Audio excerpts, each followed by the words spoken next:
Boa noite, gente, tudo bem? Vamos entrando, iniciando nossa última master, infelizmente, da nossa saga, né, de 6 masters que a gente teve por aí. E rapidamente, né, para a gente iniciar o nosso papo, além de desejar uma ótima noite para vocês e uma ótima master, só lembrando, né, que a gente faz parte, né, da Cineforma. Então, eu sou produtora executiva na Mil Filmes, sou sócia fundadora da Cineforma, e a Cineforma nasceu com a ideia realmente da gente expandir o mercado do audiovisual pensando como negócio, né? Então, essa é a nossa busca. A gente traz cursos online e ao vivo para ampliar realmente essas barreiras territoriais que a gente tem nesse Brasilzão, para a gente conseguir aí uma melhor comunicação com todo mundo da indústria, buscando realmente ver o mercado como negócio, né? Um dos nossos cursos é o curso de produção executiva, que eu arrisco a dizer que é o mais completo que hoje em dia a gente tem no Brasil, porque a gente, quando montou, foi juntando forças aí de 20 profissionais que estão dentro do curso, buscando realmente o que faltava e quais são os maiores problemas, né, que a gente ainda vê numa produção executiva. E o Takeo, ele faz parte do curso de produção executiva voltado, né, ao licenciamento de obras na parte da música, do audiovisual, porque realmente é uma negociação que a gente sabe que é extremamente complexa, é extremamente necessária e que existe muita gente errando nisso desde o planejamento, de contar num orçamento como faz, e até depois, realmente, no meio da produção e pós, e a gente sabe que as consequências são bem grandes, né? Então, a gente trouxe o Takeo, que é referência hoje no Brasil, assim, para falar de negociação de música, de trilha no audiovisual. O Takeo faz parte da Artis, né? Ele é sócio da Artis, que é muito bom, incrível, né? Quem não conhece precisa conhecer a Artis, que eles têm muitos projetos bacanas. Faz parte da Lemos Consultoria. E aí eu vou deixar, obviamente, ele se apresentar.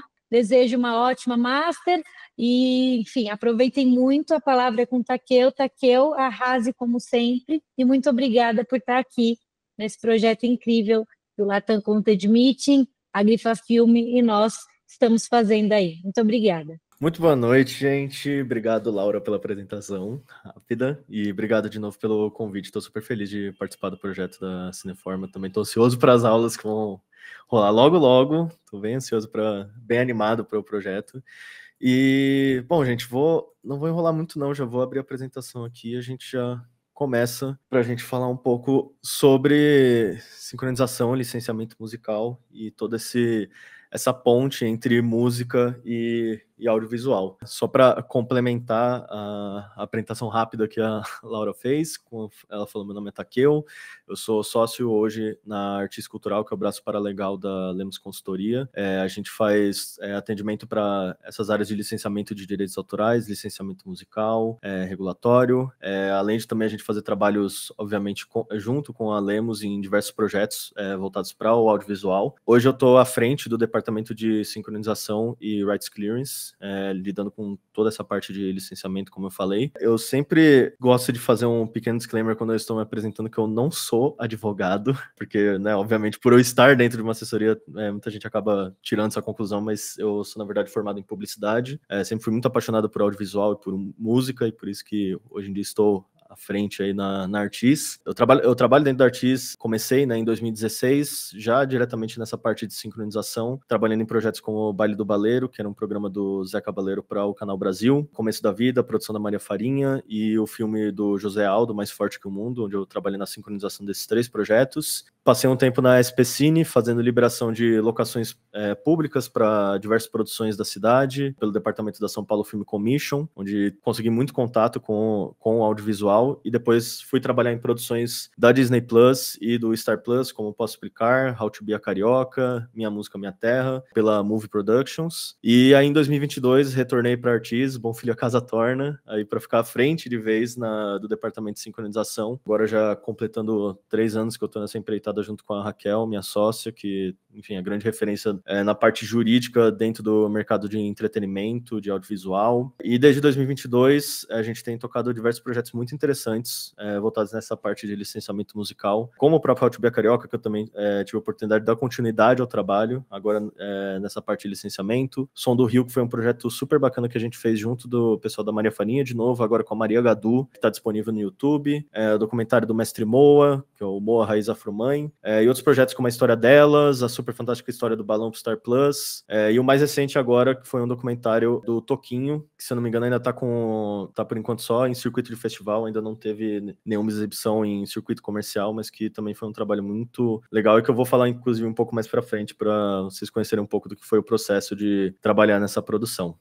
Esse é o meu histórico, esse sou eu. Enfim, não vou enrolar muito mais da apresentação, vamos para o tema, para a gente falar sobre música e audiovisual. Bom, sempre que a gente começa nessas apresentações falando sobre essa conexão entre os dois mundos, da música e da produção audiovisual, a gente sempre gosta de falar sobre o poder que a música tem de conectar as narrativas, porque a música, eu acho que dentre todos os produtos que a gente tem no mercado de entretenimento, eu acho que é a ferramenta mais poderosa que a gente tem de expressão artística, de conseguir mudar as nossas percepções e puxar certas emoções vindos muito das nossas experiências, né, do que a gente passa no nosso dia a dia, sempre acompanhado da música, e além, é claro, do imaginário coletivo que a gente tem, da cultura local que cada um tem, da sua cidade, do seu estado, do seu país, e que acaba criando essas visões únicas que a gente tem conectadas junto da música. Parece um pouco abstrato falar né, sobre essa conexão emotiva que a gente tem, então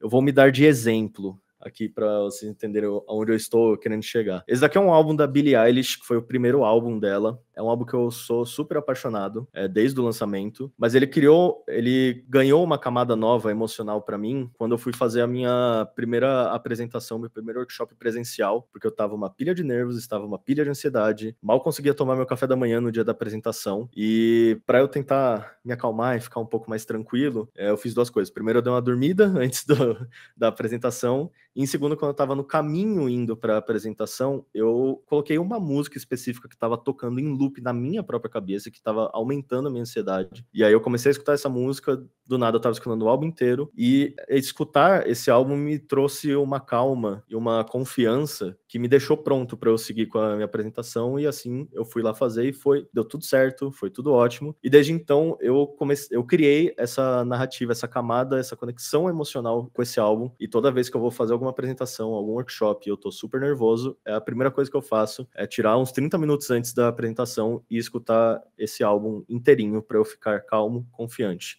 E sim, eu fiz isso antes de vir para cá também, porque obviamente eu estava um pouco nervoso. Então é isso, tipo, a gente vai criando essas conexões com situações da nossa vida, e a gente, dentro do audiovisual, a gente utiliza dessas conexões que vamos criando com a música para poder mudar a percepção das coisas e criar a conexão emocional com a cena que a gente está mostrando, com a peça publicitária que a gente está produzindo e assim por diante. Além disso, eu trouxe alguns estudos também que mostram como a música ela muda a percepção que a gente tem em certas situações que a gente vive. Então, esse daqui foi um estudo que eu encontrei um dia desses, que foi realizado em 2021 pela Susan Lin, que é uma ex-analista de dados da Google e uma expert de vinhos. Ela queria investigar se a música ela conseguia influenciar a nossa percepção sensorial do sabor do vinho, e queria explorar a relação entre os estímulos auditivos e gustativos. Ela teve uma amostragem de participantes ali que incluíam consumidores recorrentes, estudantes de vinho, profissionais da indústria, e a ideia é que cada um degustasse 5 taças de vinho da mesma garrafa, sempre acompanhada de uma peça musical diferente,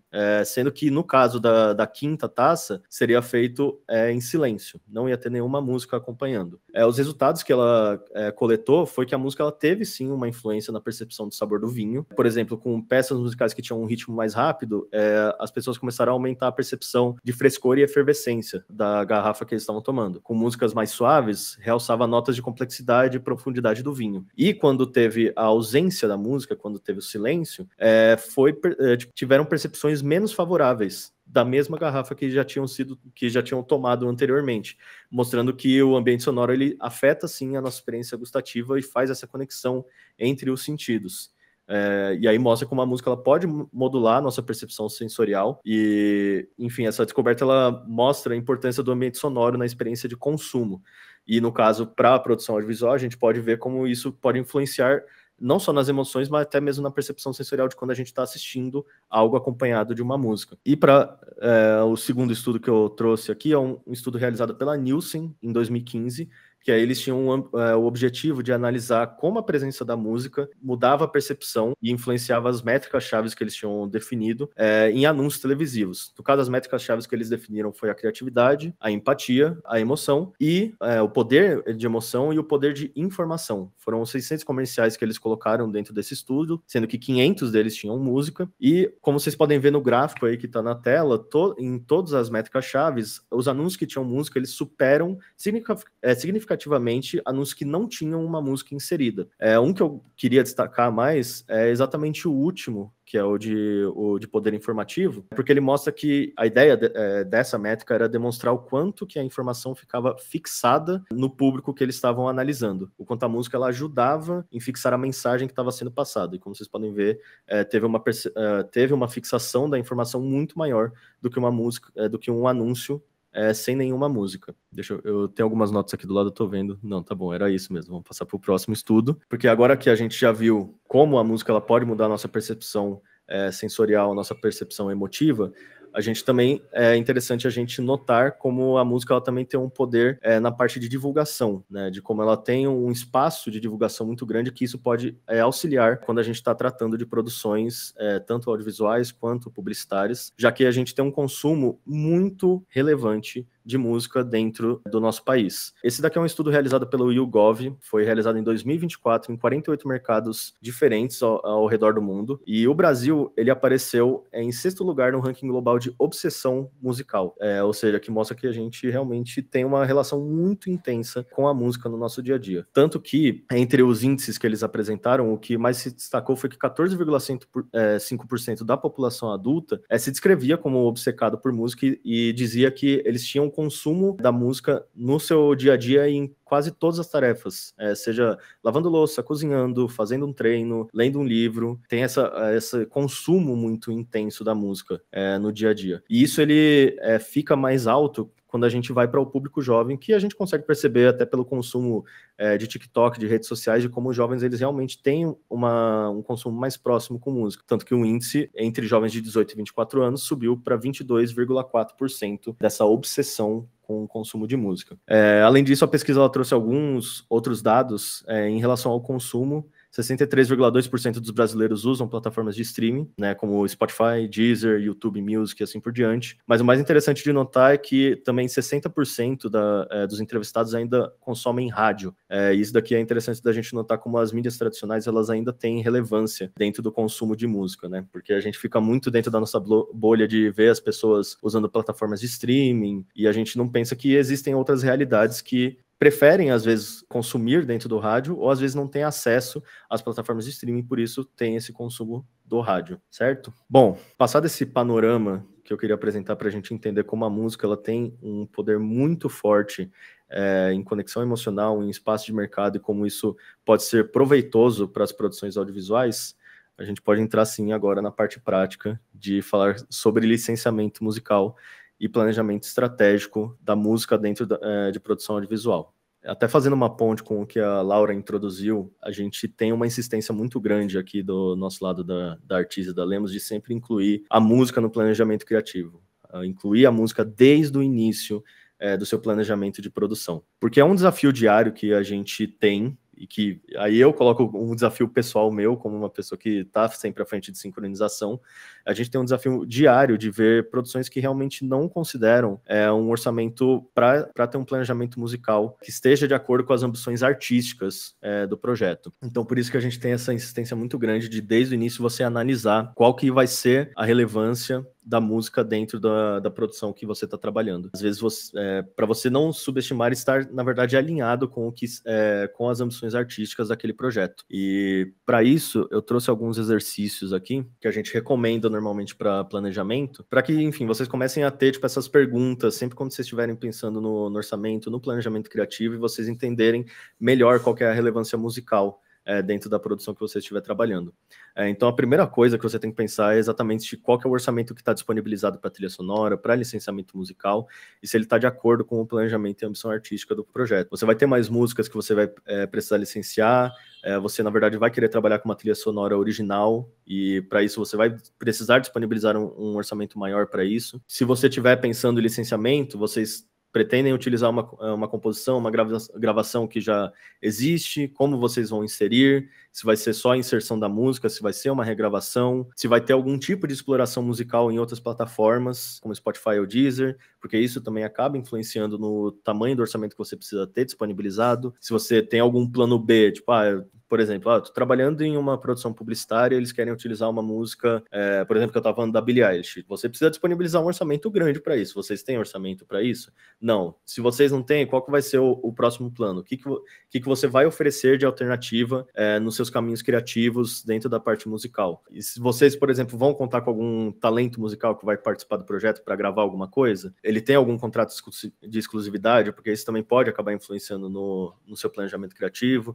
Enfim, são algumas perguntas que vocês podem começar a pensar desde o momento que vocês estiverem fazendo esse planejamento, para que mais à frente, quando estiver na parte de, por exemplo, licenciar uma música, fique mais fácil e vocês evitem certas surpresas, certo? E aí, pensando em alguns caminhos que são possíveis, né, após você fazer todas essas perguntas, entender qual o orçamento que você tem disponibilizado e assim por diante, é importante a gente entender quais são os caminhos possíveis, né? Aqui a gente tem trilha sonora, sincronização e trilha branca. A trilha sonora original feita sob medida, que vai ser pensada especificamente para aquela cena, onde você vai ter um trilheiro trabalhando aquele contexto musical para que ele esteja encaixado com a emoção que quer ser passada, né, aquilo que você está transmitindo na sua produção. É um caminho mais autoral e mais artesanal. Quando a gente vai para a sincronização, a gente volta naquele começo onde a gente estava falando sobre evocar emoções passadas, né? De você evocar emoções relacionadas a uma certa música. Você vai utilizar uma música que já existe no mundo e que você vai inserir dentro daquele contexto. E aí, para isso, você tem todo o processo de liberação que a gente vai trabalhar mais à frente, mas que, com isso, ele vai entregar um impacto imediato e uma memória afetiva, que nem a gente já trabalhou no começo aqui da nossa aula. E aí a gente também tem a trilha branca, que é um caminho que ele é o mais acessível, que são as famosas músicas de banco de trilha, né? Que você tem plataformas onde você tem músicas que a gente chama de royalty free, que você paga uma vez a licença para utilizar dentro da sua produção, que ela não vai necessariamente trazer o impacto emocional de uma sincronização, ou não vai ter a autoralidade da trilha sonora, mas ela vai ter esse preenchimento do espaço ali da cena onde você está incluindo a música. Enfim, para você não ter que abrir mão da possibilidade de ter uma ambientação sonora. Dependendo, inclusive, do tipo de produção que você estiver trabalhando, né? Se você estiver trabalhando com alguma plataforma de streaming, normalmente eles têm até o próprio banco de trilhas, onde você pode utilizar das músicas que estão ali. E facilita para momentos, por exemplo, ter alguma cena de alguma balada que você precisa ter alguma música preenchendo, mas você não quer ter que gastar com algum licenciamento para aquilo, você pode ir pela alternativa de usar uma trilha branca e você ter uma música que vai ambientar a sonorização da cena, certo? Então, recapitulando, trilha sonora é um caminho mais autoral, que vai ter uma identidade própria para a produção que você estiver trabalhando. A licenciamento e sincronização, ela vai despertar o reconhecimento, vai ter a conexão afetiva, e a trilha branca, ela vai entregar agilidade. E tudo isso depende do que vocês tiverem de objetivo para a produção que vocês estiverem trabalhando. Tanto de objetivo artístico como objetivo orçamentário. Aí agora a gente começa a destrinchar um pouco mais sobre a música em si. Porque, novamente, fazendo uma recapitulação da introdução da Laura, a gente também vê que há um desafio de entender os pormenores de quando a gente está falando de licenciamento musical, que acaba influenciando e impactando na negociação. Quando a gente está falando de música, basicamente ela é composta por três coisas: a parte da obra, né, da composição, o arranjo musical e o fonograma. A obra é quando a gente está falando sobre a composição, sobre a letra, a partitura de uma música. Então, estou tentando lembrar algum exemplo. Tem a música dos Beatles, A Hard Day's Night. Você tem a letra dela, né? It's been a hard day's night and I've been working like a dog. E tem os acordes que são tocados, que é Sol, Dó, Sol, Fá e Sol. Isso é a composição musical, é a base da música. A partir do momento que você pega essa base, os acordes que são tocados, a letra, e você pensa, tá bom, como é que eu vou gravar essa música? Como é que eu vou organizar a letra? Como é que eu vou colocar, em qual parte que entra o verso, onde que entra a ponte, como que a gente vai fazer a entrada para o refrão? Você tem o arranjo musical, que é o arranjo musical onde você começa a colocar a personalidade da música, onde você começa a encorpar ela. E a partir do momento que você tem essa definição, e aí você aperta o botão de gravar, você está começando a gerar o fonograma. O fonograma ele é nada mais do que a fixação da obra em um suporte material, como a gente fala, que é a gravação dela. E aí é importante vocês entenderem que o fonograma ele pode existir tipo, diversas versões, mas a obra ela sempre vai ser única. Então, outro exemplo, Garota de Ipanema, que é uma das músicas mais regravadas da história da música, ela é unicamente de Tom Jobim e Vinícius de Moraes. Quase esqueci o outro autor. É uma obra escrita por Tom Jobim e Vinícius de Moraes, e que ela pode ter sido gravada pelo Tom Jobim, mas também como já foi gravada por diversos outros artistas. Mas a obra ela sempre será somente do Tom Jobim, certo? Então é isso. O fonograma você pode gravar diversas vezes, criar diversas versões, mas a obra ela sempre será única. Para ficar mais claro, como eu sou uma pessoa que gosta de comer, eu gosto de fazer relações com comida. Então, a obra ela é a receita. Você tem os ingredientes, você tem o passo a passo de como fazer aquilo, né, os pontos de cozimento e etc. E você vai seguir ela para você executá-la, que é o arranjo musical. Mas enquanto você está executando, você pode querer colocar um ingrediente a mais, tentar mudar um pouco o ponto de cozimento da coisa, e o resultado disso vai ser o bolo, que é o fonograma, que é o resultado final. E que o bolo ele pode ter tipo, as suas diversas versões a partir da mesma receita, a partir da mesma base, certo? E aí, partindo para entrar um pouquinho na forma jurídica, mas não vou me aprofundar tanto, porque isso aqui é interessante para vocês terem também esse conhecimento para quando vocês estiverem na parte de negociação, da gente separar o que são os direitos autorais e os direitos conexos.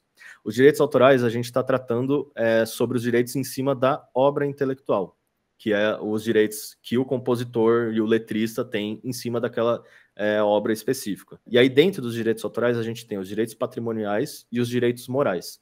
Os direitos patrimoniais, eles podem ser cedidos ou licenciados, que são os direitos, podem ser ditos como os direitos econômicos da obra, né? Então, de você poder negociar e licenciar para outra pessoa, mas os direitos morais, eles são intransferíveis, porque são os direitos que eles garantem o crédito da autoria, que garantem que aquela obra é especificamente daquele autor, daquele compositor, daquele letrista, certo? E aí, quando a gente entra para os direitos conexos, quando a gente está tratando sobre os direitos em cima da interpretação, que aí eles protegem quem interpreta e quem produz a gravação, sejam eles, as gravadoras ou os produtores fonográficos, certo? E aí eles também garantem os direitos de poder explorar comercialmente e economicamente aquela interpretação, certo? Então, novamente, os direitos autorais, eles nascem com o autor no momento em que a obra musical é criada, e ganha corpo e voz nas mãos dos intérpretes e dos produtores, que é quando são gerados os direitos conexos. E aí agora a gente entra para a parte de sincronização mesmo.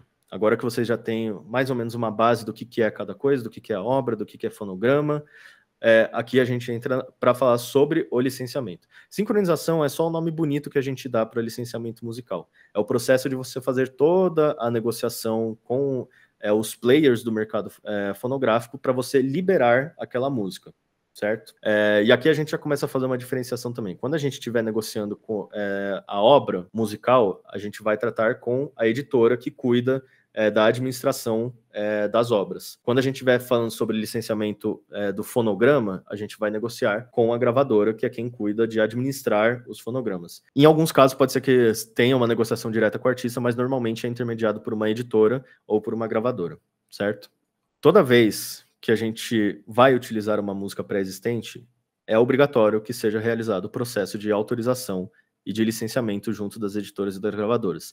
Isso para qualquer uso que você tenha de uma música que já exista, seja para produção audiovisual, seja para publicação em redes sociais, campanha publicitária, até mesmo anúncios que você vê em mobiliário urbano, né? Você colocar tipo numa embalagem. Se você vai colocar tipo, sei lá, letra dentro dessa, tipo na embalagem, você precisa fazer esse licenciamento com a editora ou com a gravadora, certo? E aqui a gente também já desmistifica um ponto, porque sempre rolou essa lenda, mas eu vou usar só um pouquinho da música, vão só ser 6 segundos ali que eu vou ter que utilizar. Eu preciso mesmo fazer esse processo todo de negociar? Sim, você precisa. Porque não existe nada na nossa legislação que diz, se você usar só, tipo, 2 segundinhos, você não precisa liberar. Você precisa porque todo as obras e fonogramas, ela tem todo esse arcabouço da nossa legislação para você, que protege os direitos autorais e conexos e que obriga você a ter que fazer todo esse processo de licenciar caso você queira utilizar. E aí, considerando que a gente tem esse contexto da necessidade de licenciar essas obras e fonogramas, a gente vai agora começar a entender quais são as etapas para a realização dessas liberações. O processo que a gente vai trabalhar aqui, ele é muito focado na parte de músicas pré-existentes, ou seja, o processo de obter as licenças junto das editoras e das gravadoras. Mas existem alguns casos específicos que podem ser trabalhados e que você precisa também passar pelo processo de licenciamento. Aqui eu separei 4 mais importantes assim, que a gente vê, que são as paródias ou versões, regravações, uso da obra com intérpretes específicos e músicas originais. No caso de paródias e versões, é quando você vai criar uma paródia, uma versão nova, e que você vai alterar a essência da obra musical. Então você vai pegar uma música, que nem eu estava falando de Garota de Ipanema, e você vai fazer alguma alteração na letra, na melodia. Para isso você precisa de uma autorização expressa dos titulares, no caso dos compositores ou da editora que administra aquela obra, para que você possa criar essa nova versão. Se no caso você não vai fazer nenhuma alteração na obra musical, mas você quer gravar um novo fonograma, criar a sua nova versão a partir daquela obra musical, aí a gente trata das regravações, que aí você, no caso, precisaria fazer um processo de autorização junto da editora, informando que, olha, eu quero pegar essa obra musical e quero gravar um novo fonograma a partir dessa obra. Essa é uma possibilidade que também ela traz um panorama orçamentário bem mais favorável, porque no caso você precisa fazer um processo de liberação somente com a obra musical. Quando você vai utilizar um fonograma que já exista, então, por exemplo, você vai utilizar Garota de Ipanema, gravado pelo Tom Jobim, você precisa fazer a liberação da obra musical e você também precisa fazer uma liberação do fonograma gravado pelo Tom Jobim. Se você vai fazer uma regravação, você precisa fazer só a liberação da obra musical, informando que você vai fazer uma nova versão, um novo fonograma, e aí com isso você não precisa se preocupar de fazer a liberação com uma gravadora daquele fonograma específico. Mas aqui também tem um cuidado de que o arranjo musical ele não pode ser similar a qualquer gravação que já tenha existido anteriormente. Porque se você faz, por exemplo, você quer fazer uma regravação exata, tipo quase um copia e cola da versão do Tom Jobim, isso pode ser considerado um plágio daquela interpretação realizada por ele. E aí, nesse caso, você tem todo um processo diferente que você tem que fazer junto da gravadora. Então, para caso você considere regravação, tem esse cuidado de o arranjo musical de ser único. Aí, para além disso, a gente também tem a interpretação com intérpretes específicos. Vou chamar alguma personalidade, vou chamar algum artista específico para ele reinterpretar aquela obra musical. Esse ele não tem muito impacto na parte quando a gente está fazendo a liberação, mas tem um impacto mais na negociação que você vai fazer diretamente com o artista. É preferível que você informe a editora que você vai ter aquele artista específico fazendo a reinterpretação, mas ele tem um impacto muito mais, na verdade, na hora que você está fechando a negociação junto com o artista, porque aí você precisa considerar diversos pormenores de, por exemplo, se ele tem uma exclusividade com alguma gravadora, se você pode só simplesmente negociar diretamente com ele e assim por diante. E para além disso, também a gente tem as músicas originais, que são músicas criadas junto de compositores ou de artistas, que vão ser criadas especificamente para aquele contexto, seja de uma produção audiovisual ou de alguma peça publicitária. Nesse caso também são os mesmos cuidados que eu estava falando sobre intérpretes específicos. Você precisa entender se aquele compositor tem alguma exclusividade com a editora, se aquele intérprete tem alguma exclusividade com gravadora, se você pode só simplesmente negociar diretamente com ele e assim por diante. E aí, antes da gente começar agora os passo a passos, ainda falando um pouco sobre a parte de planejamento orçamentário e criativo, é legal da gente entender que é possível a gente solicitar cotações sem nenhum compromisso para editoras e gravadoras. Esse é um processo que a gente, na Artis, a gente chama de pré-sync, que ele auxilia na parte de planejamento para você entender o quanto de orçamento você vai ter que disponibilizar para aquele licenciamento específico, porque aí você consegue ter uma ideia, uma visibilidade do quanto será necessário despender para você conseguir ter aquela obra obra ou aquele fonograma específico para dentro da sua produção. Isso auxilia pra caramba na parte de tomada de decisão com a equipe criativa, para você pensar novas rotas e possibilidades, de você entender, putz, isso daqui não vai encaixar no orçamento, então qual que vai ser o nosso plano B, e você ter um planejamento criativo muito mais efetivo. Enfim, passado tudo isso, agora a gente vai para a parte prática da gente entender os passo a passos do processo de sincronização. A gente separa em duas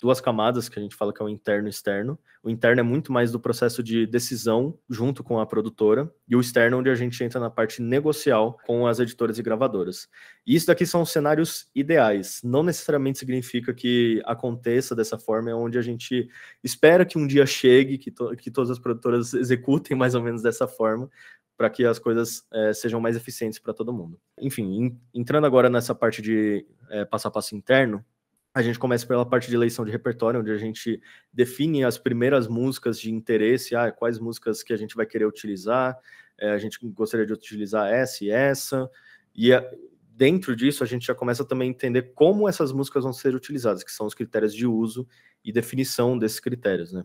Entender se, por exemplo, eu quero utilizar música X dentro dessa cena, que ela vai ser inserida no fundo da cena para ficar preenchendo a ambientação sonora, vou utilizar ela durante 1 minuto, e vou utilizar um fonograma original ou vou fazer uma regravação. A partir disso, é feito um mapeamento fonográfico, onde a gente entende com qual editora ou qual gravadora aquela obra ou fonograma está sendo administrada, né? E aí, a partir disso, a gente começa a fazer as solicitações, onde a gente tem uma ideia de qual que vai ser o orçamento para aquele uso específico. A gente dá todas essas informações, e esse é um ponto importante também, tipo, voltando agora na parte de critérios de uso, a gente, quando você estiver lidando com o seu supervisor musical, com a pessoa que estiver responsável por sincronização, com o seu jurídico, que pode estar fazendo o processo de negociação, você ter esses critérios de uso, ter um briefing muito acertado, ele ajuda quando a gente estiver no passo de orçamento estimado. A gente consegue ter uma precisão muito melhor quando a gente tem os critérios de uso muito bem definidos, quando já tem um planejamento criativo e artístico muito bem definido.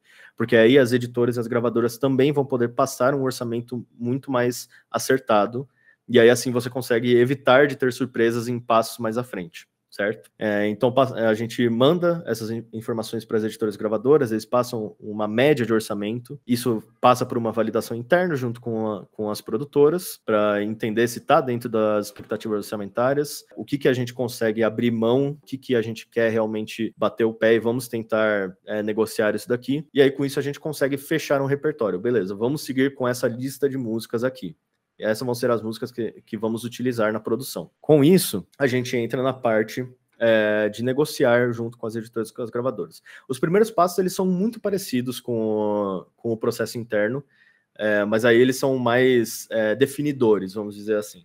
Primeira coisa é a confirmação de titularidade, onde a gente faz uma nova confirmação junto da editora e gravadora se aquela obra ou aquele fonograma está em posse deles, né? Se eles são as pessoas que administram mesmo. A partir dessa confirmação, a gente repassa os critérios de uso que foram definidos.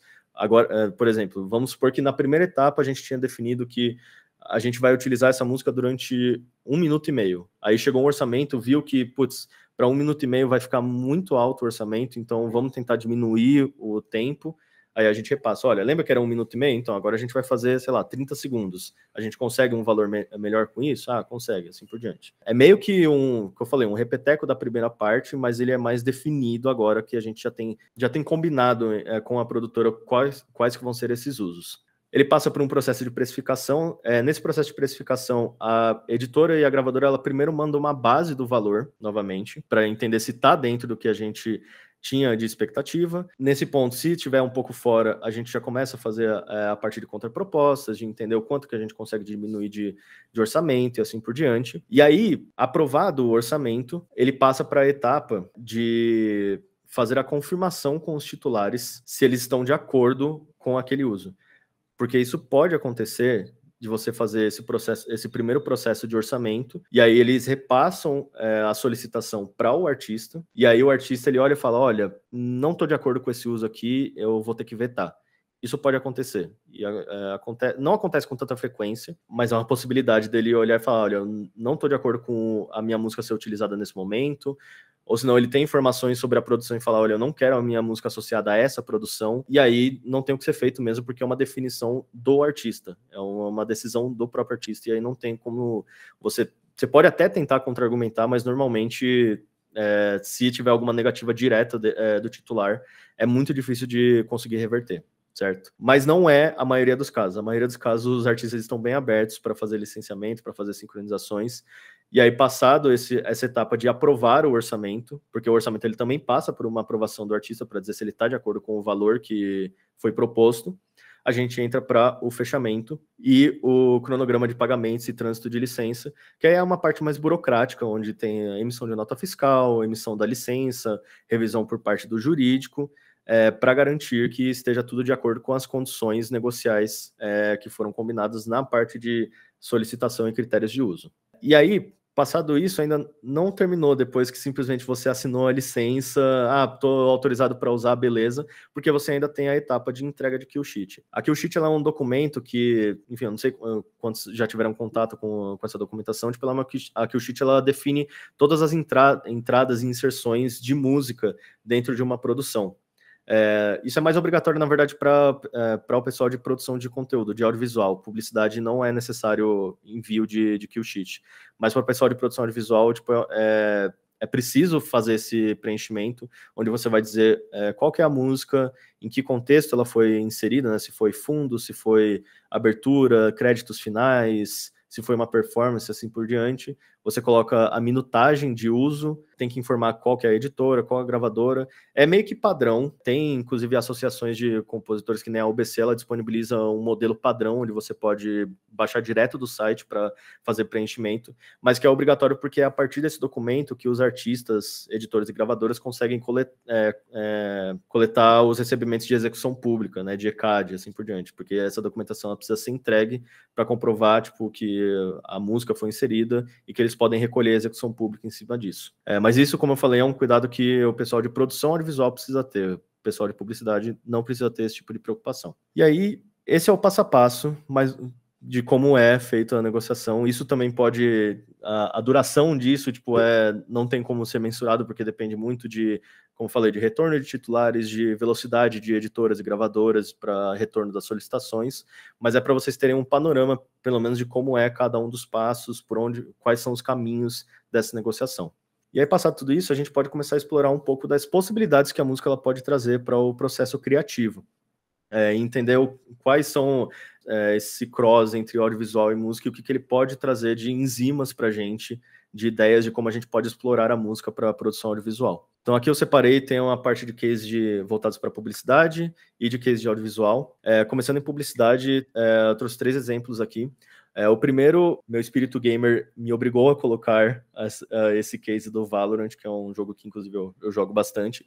No aniversário de 1 ano deles, eles fizeram uma regravação do Canto da Cidade, que é um clássico da Daniela Mercury, e aqui é legal da gente ver como a trilha musical ela faz uma conexão com a cultura local do país, né? O jogo, especificamente o Valorant, ele tem essa estratégia de fazer muitas ações de culturas locais, tipo de fazer esses vídeos que conversem com o pessoal daquele país, daquela região e assim por diante. Porque é um jogo que, obviamente, tem personagens que estão, né, distribuídos pelo mundo inteiro, então eles pensam muito nessa estratégia de como se aproximar da cultura local. E aí, no aniversário de 1 ano, eles fizeram uma produção com um estúdio de animação brasileiro, e teve a participação da própria Daniela Mercury também, criando essa nova versão atualizada do Canto da Cidade, para comemorar o aniversário de 1 ano do Valorant. Além disso, eles também fizeram um show live action dentro do jogo, junto com o Baiana System também, que foi muito bacana, e novamente trouxe essa proximidade do público brasileiro. O segundo é um case que eu gosto de destacar, essa recorrência que cria esse reconhecimento da marca e da presença da marca durante o período que é a da Copa do Mundo. O Itaú, a gente sabe, tipo, da ligação que eles têm, obviamente, com a seleção brasileira, sendo patrocinadores da seleção, e obviamente, em toda a Copa do Mundo, eles reforçando isso, e aí em toda a Copa eles estão agora com essa campanha onde eles fazem uma versão nova da música, da música Mostra Tua Força Brasil. No caso de 2022, eles fizeram com a Ludmilla e João Gomes, e aí com recorrência em toda a Copa do Mundo, eles fazem novas versões dessa música.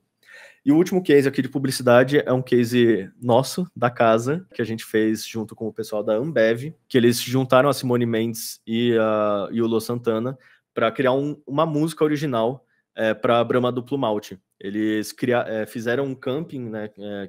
O camping ele é basicamente eles juntam vários compositores para criar novas músicas, né, criar novas composições. E aí eles, a partir de uma composição criada dentro desse camping, eles chamaram a Simone e o Luan para gravar esse single e lançar uma música original com um product placement, né, com um posicionamento da marca Brahma dentro da letra.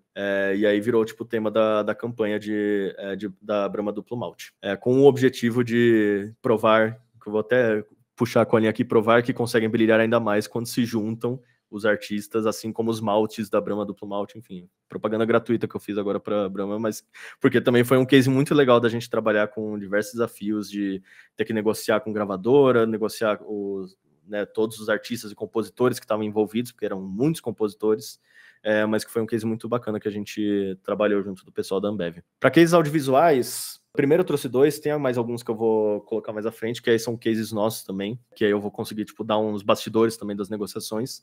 Mas para o caso de audiovisual, eu trouxe 2 mais recentes que eu acho que foram que fizeram mais barulho. O primeiro é o do Batman, o filme novo que teve, né, do Batman com Robert Pattinson, e que eles colocaram a música do Nirvana no trailer, e que fez a música virar um hit depois de 30 anos do lançamento do álbum do Nirvana. A música teve um aumento de 1.200% de streams no Spotify na semana que o trailer foi lançado. Bateu 3,1 milhões de reproduções da música nos primeiros 4 dias depois que o filme foi lançado. E era uma música que... Something in the Way, que tipo, é uma música que tá lá no final do álbum, que tipo, só quem era fã do Nirvana que conhecia, que gostava, e que acabou tipo, ficando aí na boca do povo, por assim dizer.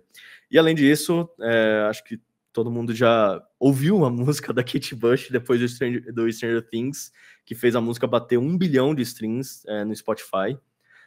E também era uma música, assim, Kate Bush, tipo, para quem viveu os anos 80, né, tipo, era uma artista que teve muita relevância durante essa época, mas que não teve o suficiente para tipo, ficar por anos e anos com muitas pessoas reconhecendo o seu trabalho, e aí com o Stranger Things ela teve esse novo up da carreira, e enfim, todo mundo já escutou Running Up That Hill desde que a música foi inserida dentro do Stranger Things. E aí agora, alguns cases nossos que trabalhamos, eu trouxe 4 que eu acho que foram os mais relevantes que a gente teve agora desses últimos 3 anos, desde que eu retornei. Tirando Coisa Mais Linda, desculpa. O Coisa Mais Linda ele foi de antes, mas eu já exploro ele melhor. O primeiro é How to Be a Carioca, que como eu falei, eu tive o prazer de trabalhar na produção e depois trabalhei na parte de licenciamento musical quando eu voltei para Artis. Esse aqui é um case que eu trago para destacar de novo como é importante o planejamento musical desde o início. Porque ele era uma série muito ambiciosa em questão de repertório. Eram 6 episódios diferentes, com histórias diferentes e que traziam culturas diferentes de outros países, porque a ideia da série são gringos sobrevivendo ao Rio de Janeiro. Tipo, esse é o resumo mais básico da série. Por conta disso, né, para cada episódio, no episódio da Argentina precisa ter músicas da cultura argentina, no episódio da Síria precisam ter músicas do contexto da Síria, e assim por diante. Só que, enfim, a música, ela não necessariamente estava pensada desde o início, o que acabou fazendo com que a gente tivesse um número muito grande de faixas que a gente precisou negociar ao longo do projeto. Foram 100 faixas que a gente precisou negociar, e dessas 100, só 56 ficaram no repertório final. Foi um trabalho gigantesco que a gente teve que fazer, foi um desafio muito grande de a gente ir revisando o planejamento musical, entendendo o que ia caber dentro do orçamento, o que ia caber dentro das ambições artísticas, mas que de qualquer forma a gente ficou super orgulhoso do resultado, porque acabou ficando um repertório muito abrangente, muito robusto, mas que também teve esse ponto de como era importante de ter o planejamento musical desde a etapa de planejamento orçamentário e planejamento criativo. O que foi o contrário no próximo case, que foi o Coisa Mais Linda, que nesse daqui a gente teve o prazer de contar com o João Herbeta, que acabou, né, se tornando um grande parceiro nosso dentro da Artis, que ele está agora no nosso braço, né, de música, como supervisor musical, para a gente trabalhar em projetos cada vez mais próximos assim das produções.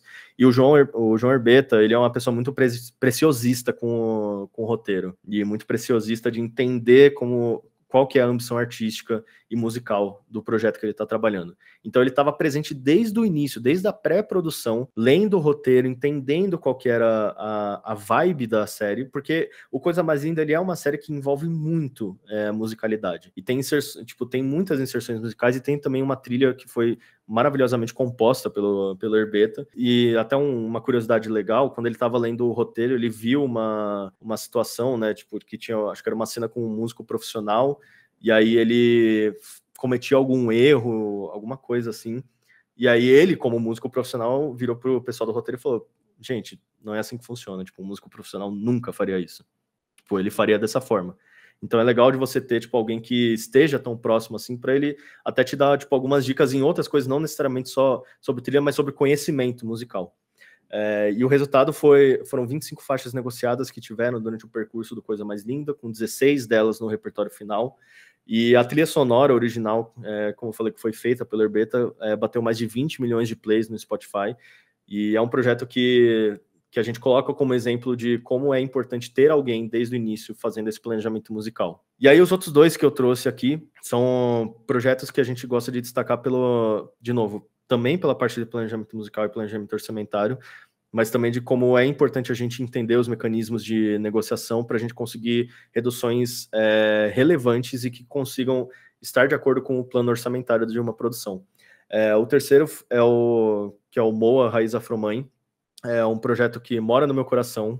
É um documentário incrível feito pelo pessoal da Cana Filmes, que vale a pena vocês procurarem para assistir. Eu acho que, se não me engano, tem no Globoplay. E, obviamente, como a gente está retratando uma figura musical, e uma figura musical rica, como o Mestre Moa, obviamente a gente tinha todo um desafio de como encaixar algumas faixas que teriam algumas cifras mais altas dentro de um orçamento de documentário, que normalmente é um orçamento mais retraído. É um orçamento menor em comparação a produções ficcionais e assim por diante. Então a gente teve 10 faixas negociadas, dessas 10, 6 entraram no repertório final, e a gente conseguiu uma redução de 39,2% do orçamento inicial proposto pelas editoras, muito da gente saber vender o projeto e explicar para eles a importância que seria a gente ter aquele repertório, a importância que o filme tem de retratar essa figura. Enfim, como eu falei, é um projeto que eu tenho muito guardado no meu coração, que realmente foi incrível de fazer.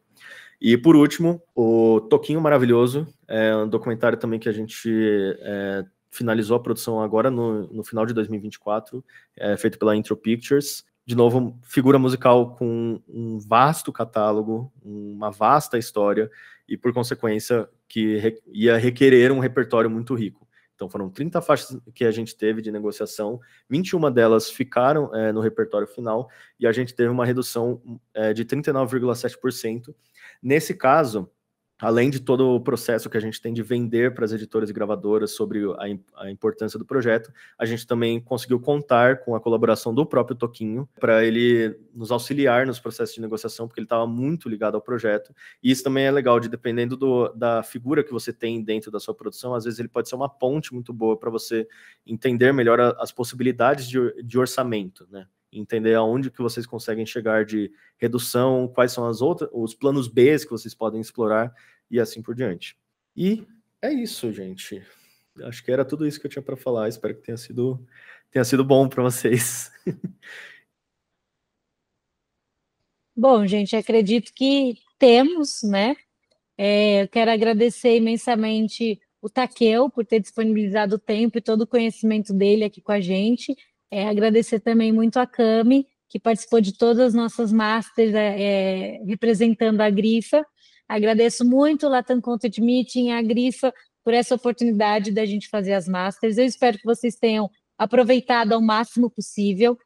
Todas as aulas ficaram gravadas, estarão provavelmente semana que vem no YouTube, mas a gente vai avisar para vocês assistirem, reverem e tudo mais.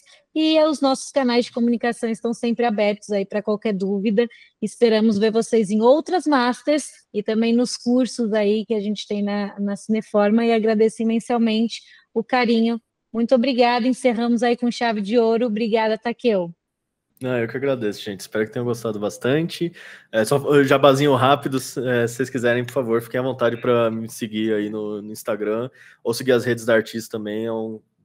Não querendo, né, tipo, sou suspeito para falar, mas é um canal muito bacana para vocês se informarem sobre o mercado de audiovisual, o mercado da música, tendências. A gente está com um editorial muito bacana mesmo, que eu recomendo de olhos fechados, não só porque é produto do nosso trabalho, mas é porque realmente a gente se esforça bastante para trazer informação para vocês. E também, se precisarem, me chamem no Instagram, eu tô canal aberto super também para se precisar conversar, tirar dúvida. E agradeço de novo a oportunidade, que realmente foi muito bacana. Espero de verdade que vocês tenham gostado. E é isso, nos vemos em breve. Nos vemos em breve. Nos vemos em breve. Obrigada, Takeo. Obrigada, gente. Uma ótima noite, um bom final de semana para vocês e até mais.